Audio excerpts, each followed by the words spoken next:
सांगलीमध्ये कृष्णा नदी काठावरील मंदिरामध्ये पाणी शिरलेलं होतं। कृष्णा नदी काठावरील स्वामी समर्थ मंदिराच्या पायऱ्यांपर्यंत हे पाणी आलेलं आहे। सांगली महापालिका क्षेत्रातील एकूण 710 नागरिकांचं स्थलांतर त्यामुळे करावं लागलंय।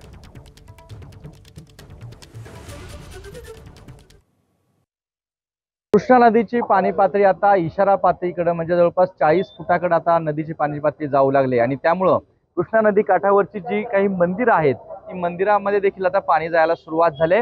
आपण सध्या स्वामी समर्थ घाटावरती आहोत आणि हे पाण्याचा प्रवाह आपल्याला एकीकडे दिसतोय आणि दुसरीकडे जर आपण पाहिलं तर हे स्वामी समर्थ मंदिर आहे, ज्या मंदिराच्या पायऱ्यावरती आतापर्यंत पाणी गेलेलं आहे।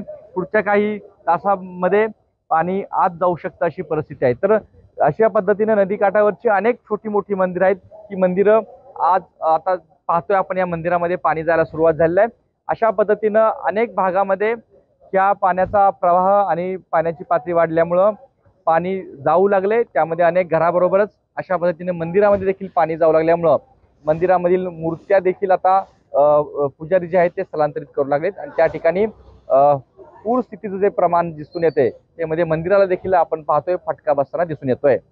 कॅमेरा पर्सन योगेश सोबत कुलदीप माने, एबीपी माझा, सांगली। एबीपी माझा, उघडा डोळे बघा नीट।